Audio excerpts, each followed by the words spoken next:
Hello friends, welcome to exam alert YouTube channel. Exam alert YouTube চ্যানেলে তোমাদের সকলকে স্বাগত জানাই।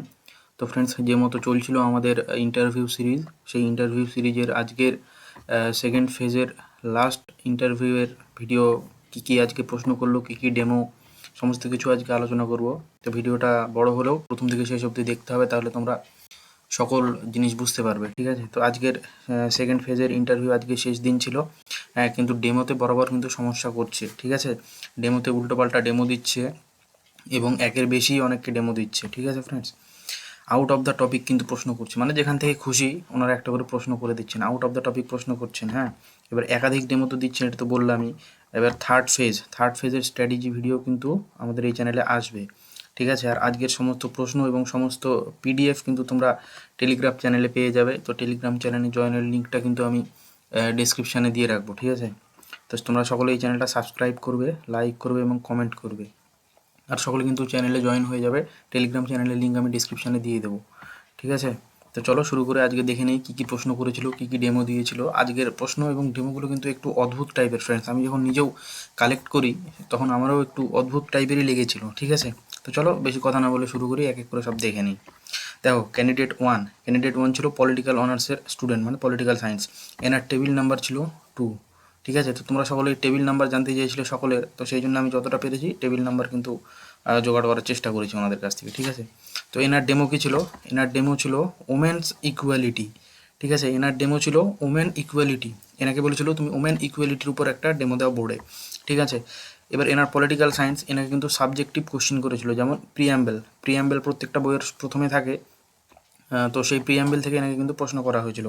আর এনাকে ওমেন এম্পাওয়ারমেন্ট থেকেও প্রশ্ন করা হয়েছিল। ঠিক আছে, তো দেখতে পাচ্ছ তোমরা ইন্টারভিউটার ধরন কোন দিকে যাচ্ছে, বা ইন্টারভিউটা ধীরে ধীরে কোন দিকে যাচ্ছে। ইন্টারভিউ কিন্তু আর আগের মতো একদমই সহজ নেই। ঠিক আছে, দেখো ক্যান্ডিডেট নাম্বার টু কি? ক্যান্ডিডেট নাম্বার 2কে বলা হয়েছিল পশ্চিমবঙ্গের ভূপ্রকৃতির উপর ডেমো, পশ্চিমবঙ্গের ভূপ্রকৃতির উপর ডেমো বলেছিল দিতে।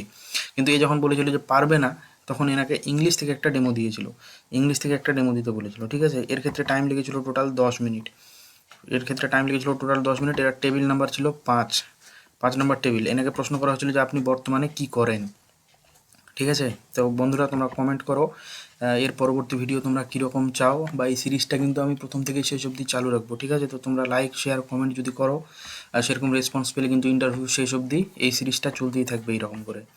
ঠিক আছে, দেখো ক্যান্ডিডেট নাম্বার 3, ইনি ছিল সায়েন্সের ক্যান্ডিডেট। ঠিক আছে, তো এনাকে ভাগ থেকে একটি ডেমো দিতে বলেছিলেন। ভাগ মানে ডিভিশন থেকে একটি ডেমো কিন্তু এনাকে দিতে বলেছিল ফ্রেন্ডস। ঠিক আছে, দেখো ইতিহাস থেকে প্রশ্ন করেছিল, ইতিহাস থেকে প্রশ্ন। এনাকে কি বলেছিল যে মানুষ প্রথম কোন ধাতুর ব্যবহার করে না, একদম সেই অ্যানসিয়েন্ট হিস্ট্রি থেকে এনাকে প্রশ্ন করেছিল মানুষ প্রথম কোন ধাতুর ব্যবহার শেখে, আর কোন পশু প্রথম চাষের কাজে ব্যবহৃত হয়। ইন্টারভিউর লেভেলটা বুঝতে পারছেন কোন দিকে যাচ্ছে। একটা প্রাইমারি ইন্টারভিউ কিন্তু প্রশ্ন নিচ্ছে একদম এসএসসি লেভেলের। তো কোন পশু প্রথম চাষ কাজে ব্যবহৃত হয়, এটাই প্রশ্ন ছিল। পেডাগজি থেকে এনাকে কোনো প্রশ্ন করা হয়নি। ঠিক আছে, তো চলো এরপরের ক্যান্ডিডেট দেখে নিই। ক্যান্ডিডেট নাম্বার 4 ছিল কিন্তু জিওলজি অনার্সের একটা স্টুডেন্ট। এনার টেবিল নাম্বার ছিল 7। হ্যাঁ, এই টেবিল 7-এর এ কিন্তু লাস্ট ক্যান্ডিডেট ছিল। ঠিক আছে, তো এনাকে প্রশ্ন করা হয়েছিল কোথা থেকে আসছেন।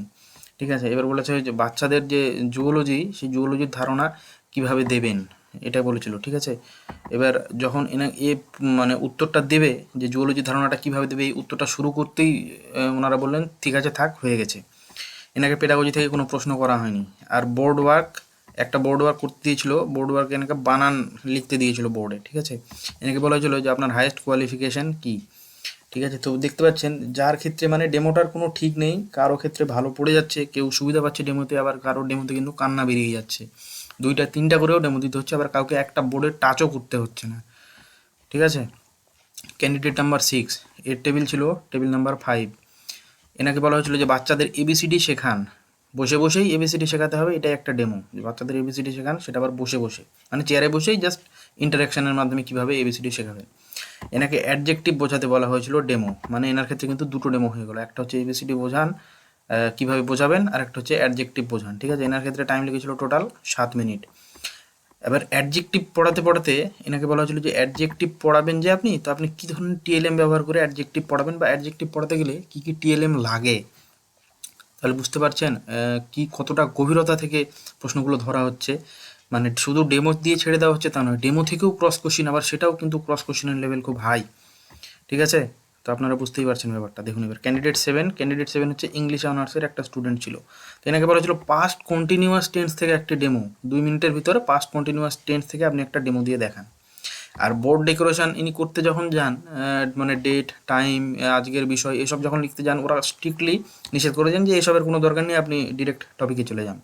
ঠিক আছে, তো এনাকে বলে নাম জিজ্ঞেস করে, কবে গ্র্যাজুয়েশন করেন এটাও জিজ্ঞেস করে, তার সাথে সাথে জিজ্ঞেস করা হয় যে আপনার হাইয়েস্ট কোয়ালিফিকেশান কী আছে, হাইয়েস্ট কোয়ালিফিকেশান আপনার কী এটাও কিন্তু জিজ্ঞেস করা হয়। এনাকে সিচুয়েশনাল বেসড কোশ্চিন অনেক করেছিল, যেমন অ্যাডভান্স কোনো মানে একটা ক্লাসরুমে যে অ্যাডভান্স স্টুডেন্ট আর স্লো স্টুডেন্ট দুজন স্টুডেন্টই আছে, মানে দুই ধরনের স্টুডেন্ট আছে। তো কিছু একটা বোঝালে অ্যাডভান্স স্টুডেন্ট বুঝে গেল, এবার স্লো স্টুডেন্ট বুঝলো না, সেক্ষেত্রে আপনি কি করবেন, মানে কিভাবে সমন্বয় বা সমতা বজায় রাখবেন। ঠিক আছে, এনার টেবিল নাম্বার কিন্তু ছিল 4। প্রশ্ন কিন্তু খুব গভীর থেকে ধরা হচ্ছে ফ্রেন্ডস, মানে আমরা যদি ভেবে থাকি যে না হালকা পাতলাভাবেই বেরিয়ে যাব, সেটা কিন্তু এখন সম্ভব নয়। অন্তত ফেজ 2 এর যেসব ইন্টারভিউ নেওয়া হলো সেসব ইন্টারভিউ থেকে কিন্তু সেটাই বোঝা গেল। ঠিক আছে, একটা শেপ টেবিলেই ছিল ওনাদের, সেই শেপ দেখিয়ে বলেন যে এই এই শেপের কয়টা তল, এই শেপের কয়টা তল আপনি এটা বলুন। তো ইনি যখন ভয় পেয়ে যান, মানে নার্ভাস, এই একটা বলেছিল উত্তর, ওই উত্তরটা হয়নি, তখন ওরা নার্ভাস হয়ে গিয়েছিল। তখন বোর্ড মেম্বাররা বলছে যে তুমি তো নার্ভাস হয়ে গেছো, হ্যাঁ তুমি ভয় পাচ্ছ কেন।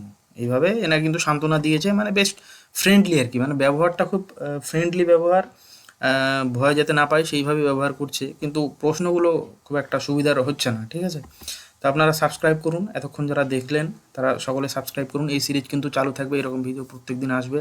সাবস্ক্রাইব করুন, লাইক করুন, শেয়ার করুন, আর টেলিগ্রাম চ্যানেলে জয়েন হয়ে যান, সেখানেই সমস্ত কিছু ডিটেলস পেয়ে যাবেন, এই সমস্ত নোটস এবং এই 4 দিনের যতগুলো পরীক্ষার প্রশ্ন মানে ইন্টারভিউ প্রশ্ন দেওয়া হয়েছিল সেই সমস্ত প্রশ্ন এবং উত্তর নোটস কিন্তু এক জায়গাতেই দিয়ে দেওয়া হবে।